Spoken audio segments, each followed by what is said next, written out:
അവരുടെ വാഹനം pollution control certificate നേടിയിരുന്നില്ല. അതായത് മലിനീകരണം ഉണ്ടാക്കിക്കൊണ്ടാണ് സഞ്ചരിച്ചിരുന്നത് എന്നാണ് നമുക്ക് മനസ്സിലാവുന്നത്. അത് നിയമവിരുദ്ധമാണ്. അങ്ങനെ വാഹനം ഓടിക്കാൻ പാടില്ല.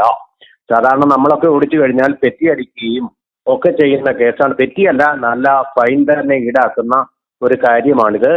പക്ഷേ മേയർക്ക് അതിൽ നിന്നും ആനുകൂല്യം വിടുതൽ ലഭിച്ചിരിക്കുന്നു. ശ്രീരാജേന്ദ്രൻ, ഇന്നലെ മലയാളി വാർത്ത ഒരു ന്യൂസ് പുറത്തു വിട്ടുന്നു. മേയർ ആര്യ ഓട്ടിച്ച വണ്ടിക്ക് പൊല്യൂഷൻ ഇല്ലെന്ന് പറയുന്നത്. അതിപ്പോ ഒരു മാസത്തോളമായിട്ട് ഈ പൊല്യൂഷൻ ഇല്ലാതെ വണ്ടി ഓട്ടിക്കുന്നത്. ഇതൊരു മേയറിന് ചെയ്യാമോ? ഇതൊരു പൊതുജനമാണെങ്കിൽ എന്തായിരിക്കും അവസ്ഥ? പൊല്യൂഷൻ കൺട്രോൾ സർട്ടിഫിക്കറ്റിന്റെ കാര്യമായിരിക്കും അഭിലാഷ് ഉദ്ദേശിച്ചത്. അത് വളരെ വളരെ പ്രധാനപ്പെട്ട മാൻഡേറ്ററി ആയിട്ടുള്ള ഒന്നാണ്. വാഹനങ്ങൾ നിരത്തിലിറങ്ങുമ്പോൾ അതുണ്ടായിരിക്കണമെന്നുള്ളത്. അത് വളരെ വ്യാപകമായിട്ടുള്ള മാനമൊന്നാണ്. റോഡിലെ പൊല്യൂഷൻ മാത്രമല്ല, ആഗോള പരിസ്ഥിതി സംഘടനയിൽ ഇന്ത്യ നടത്തിയ ഒരു വാഗ്ദാനത്തിന്റെ ഒരു പ്രതിഫലനം കൂടിയാണ്. ആ നിലവാരത്തിലുള്ള പൊല്യൂഷൻ കൺട്രോൾ ഇന്ത്യയിൽ ഓടുന്ന എല്ലാ വാഹനങ്ങളിലും വേണമെന്നുള്ള നിബന്ധന അടുത്ത തലമുറയോട് ചെയ്യുന്ന ഒരു നമ്മൾ ചെയ്യുന്ന ഒരു നീതി കൂടിയാണ്. പൊല്യൂഷൻ ഇല്ലാത്ത, അതായത് മലിനീകരണം ബഹിർഗമിപ്പിക്കാത്ത വാഹനങ്ങളിൽ സഞ്ചരിക്കുക, അങ്ങനെ അന്തരീക്ഷ മലിനീകരണം നടത്താതിരിക്കുക, അതിനുള്ള സ്റ്റാൻഡേർഡ് അതിപ്പോൾ ആൾ ഇന്ത്യ സ്റ്റാൻഡേർഡ് ആക്കിയിട്ടുണ്ട്.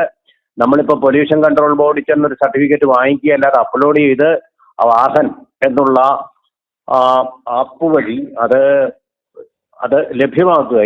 അതായത് വാഹന AVM-മാർക്കും അതുപോലെ തന്നെ വാഹന ഇൻസ്പെക്ടർമാർക്കും എല്ലാം ലഭ്യമാകുന്ന ഒരു സാഹചര്യമാണുള്ളത്. അതുകൊണ്ട് തന്നെ ഇതിപ്പോൾ ഡിജിറ്റൽ ആയി കഴിഞ്ഞു. സർട്ടിഫിക്കറ്റ് മടക്കി വയ്ക്കേണ്ട കാര്യമില്ല. അങ്ങനെ ഒരു സർട്ടിഫിക്കറ്റ്, ഡിജിറ്റൽ സർട്ടിഫിക്കറ്റ് ഇവരുടെ വാഹനത്തിൽ ലഭിച്ചിരുന്നില്ലെന്നാണ് മനസ്സിലാവുന്നത്. എന്ന് പറഞ്ഞു കഴിഞ്ഞാൽ അവരുടെ വാഹനം പൊല്യൂഷൻ കൺട്രോൾ സർട്ടിഫിക്കറ്റ് നേടിയിരുന്നില്ല. അതായത് മലിനീകരണം ഉണ്ടാക്കിക്കൊണ്ടാണ് സഞ്ചരിച്ചിരുന്നത് എന്നാണ് നമുക്ക് മനസ്സിലാവുന്നത്. അത് നിയമവിരുദ്ധമാണ്. അങ്ങനെ വാഹനം ഓടിക്കാൻ പാടില്ല. സാധാരണ നമ്മളൊക്കെ ഓടിച്ചു കഴിഞ്ഞാൽ പെറ്റി അടിക്കുകയും ഒക്കെ ചെയ്യുന്ന കേസാണ്. പെറ്റിയല്ല, നല്ല ഫൈൻ തന്നെ ഈടാക്കുന്ന ഒരു കാര്യമാണിത്. പക്ഷേ മേയർക്ക് അതിൽ നിന്നും ആനുകൂല്യം വിടുതൽ ലഭിച്ചിരിക്കുന്നു. എന്ത് നിയമലംഘനവും KSRTC ബസ് തടഞ്ഞാലും കുഴപ്പമില്ല, വഴിയിൽ പിടിച്ചു നിർത്തിയാലും കുഴപ്പമില്ല, യാത്രക്കാരെ ഇറക്കി വിട്ടിയാലും കുഴപ്പമില്ല. അതുപോലെ തന്നെ പ്രധാനമന്ത്രിയുടെ വാഹന വ്യൂഹത്തിലേക്ക് ഇടിച്ചു കയറിയാലും കുഴപ്പമില്ല. പാർക്കിംഗ് പാടില്ലാത്ത സ്ഥലത്ത് പാർക്ക് ചെയ്താലും കുഴപ്പമില്ല. ഇങ്ങനെയൊക്കെ ഒരുപാട് ഇളവുകൾ പണ്ട് ബ്രാഹ്മണർക്ക് ലഭിക്കുന്ന പോലെ കുറേയേറെ ഇളവുകൾ ഈ ഗവൺമെന്റ് അവർക്ക് ചെയ്തു കൊടുക്കുന്നതായിട്ട് കാണുന്നു.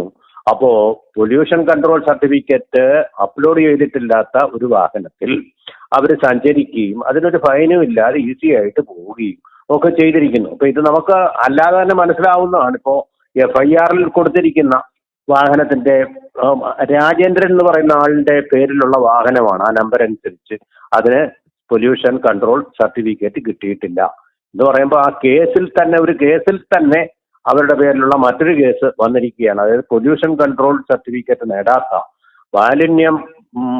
മാലിന്യ മുക്തമല്ലാത്ത വാഹനം, അതായത് വേണ്ട രീതിയിൽ ഇതിന്റെ പുക കൺട്രോൾ ചെയ്തിട്ടില്ലാത്ത, നിയന്ത്രിച്ചിട്ടില്ലാത്ത ഒരു വാഹനത്തിൽ സ്വന്തം നഗരത്തിലുടനീളം മലിനീകരണം വ്യാപിച്ചുകൊണ്ട് നമ്മൾ ശ്വസിക്കുന്ന വായുവിൽ ഈ മാലിന്യത്തിന്റെ അളവ് ഉദ്ദേശിക്കുന്ന പരിധിക്ക് അപ്പുറത്തേക്ക് ബഹിർഗമിപ്പിച്ചു കൊണ്ടുപോകുന്ന ഒരു വാഹനമത്തിലാണ് അവർ സഞ്ചരിച്ചിരിക്കുന്നത് എന്നാണ് വ്യക്തമാക്കുന്നത് അവരുടെ സ്വകാര്യ വാഹനത്തിൽ. ഇക്കാര്യത്തിൽ നഗരത്തിലെ പൗരന്മാർക്ക് എല്ലാവർക്കും മാതൃകയാകേണ്ട നഗര പിതാവ് എന്ന് പറയുന്ന, ഇപ്പൊ നഗരമാതാവ് എന്ന് പറയാമോന്ന് എനിക്കറിയില്ല. എന്തായാലും മേയർ അങ്ങനെ ചെയ്തിരിക്കുകയാണ്. അത് വളരെ മോശമായിട്ടുള്ളൊരു കാര്യവും തെറ്റായിട്ടുള്ള ഒരു മാതൃകയും കുറ്റകരമാണ്. അത് പ്രകാരം അവർക്കെതിരെ, ആ വാഹനത്തിനെതിരെയും നടപടിയെടുക്കേണ്ടത് അത്യാവശ്യവുമാണ്.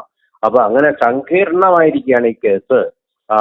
ഡ്രൈവർ കൈകൊണ്ട് ആംഗ്യം കാണിച്ചു എന്ന് പറയുമ്പോൾ ഡ്രൈവർമാർക്ക് സാധാരണഗതിയിൽ ഇപ്പോഴത്തെ രീതി അനുസരിച്ച്, നമ്മുടെ നാട്ടിലെ രീതി അനുസരിച്ച് കൈകൊണ്ട് ആംഗ്യം കാണിക്കാതെ KSRTC ഡ്രൈവർമാർക്ക് വാഹനം ഓടിക്കാൻ കഴിയില്ല. നോ ഹാൻഡ് സിഗ്നൽ എന്ന് വാഹനത്തിലെങ്ങും എഴുതിയിട്ടില്ല.